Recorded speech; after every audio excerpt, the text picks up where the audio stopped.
Je me demande à quoi servent les syndicats en France et ce qu'ils font. Avec les événements en ce moment, les manifestations, les grèves et tout ça, je me pose vraiment la question. Je vais t'expliquer. Mais tout d'abord, sais-tu ce qu'est un syndicat? Non. On va mettre tout ça au clair. Qu'y a-t-il? C'est quoi cette tête? J'essaie d'expliquer à Clara ce que sont les syndicats et quel est leur rôle en France. Déjà, un syndicat, c'est un groupement de personnes qui est pour la défense ou la gestion d'un intérêt commun, c'est-à-dire une organisation de personnes œuvrant pour le même objectif. Mais à quoi ils servent, c'est un peu plus compliqué. On va essayer de t'expliquer tout ça simplement. Après, il y a plein de types de syndicats. Ils défendent chacun un intérêt et une cause différente. Regarde, ça c'est la CGT, la Confédération Générale des Travailleurs.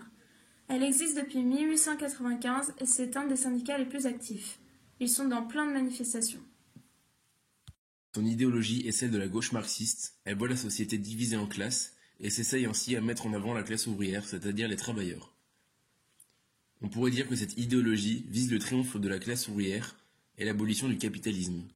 Bien sûr, il n'y a pas que celui-là. Il y en a plein d'autres, comme la Force ouvrière, la Confédération générale des cadres, l'Union nationale des syndicats autonomes, etc. Elles peuvent défendre les retraités, les cheminots, la fonction publique et bien d'autres situations encore. Tu comprends mieux? Oui, mais que font-ils exactement? Eh bien, ils organisent des manifestations, des grèves et sont également chargés des négociations avec l'État pour défendre leurs opinions. C'est un peu la voix de ceux qui rejoignent la vie des syndicats. Et d'ailleurs, les membres des syndicats sont souvent eux-mêmes concernés par les actions exécutées. Ils sont travailleurs, c'est grâce à la démocratie qu'ils peuvent normalement dire ce qu'ils pensent.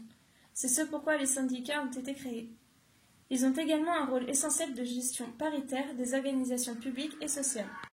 Ah, je crois que j'ai compris. En fait, les syndicats sont la voix d'un avis ou d'une opinion politique sous la forme d'organisation. Ils existent pour porter cette voix. C'est un peu ça, oui. Mais ils ont toujours existé? Non, pas toujours. Ils ont été interdits par la loi Le Chapelier en 1791. Elle interdisait tous les rassemblements professionnels. Puis il a été décidé d'autoriser de nouveau ces groupements en 1884 avec la loi de Waldeck-Rousseau. Pendant que tu parlais, je me suis renseigné sur Internet. Vous savez que les syndicats ont subi une augmentation d'effectifs de 35% suite aux événements de mai 68? Ça ne m'étonne pas. Après les révoltes étudiantes, ouvrières et du monde du travail, le nombre de syndicats et leurs membres ont augmenté pour faire porter leur voix.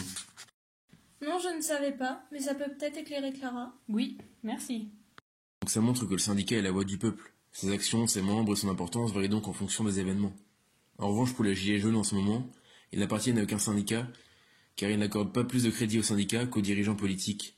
Donc tout dépend du mouvement, des causes défendues et par qui elles sont défendues.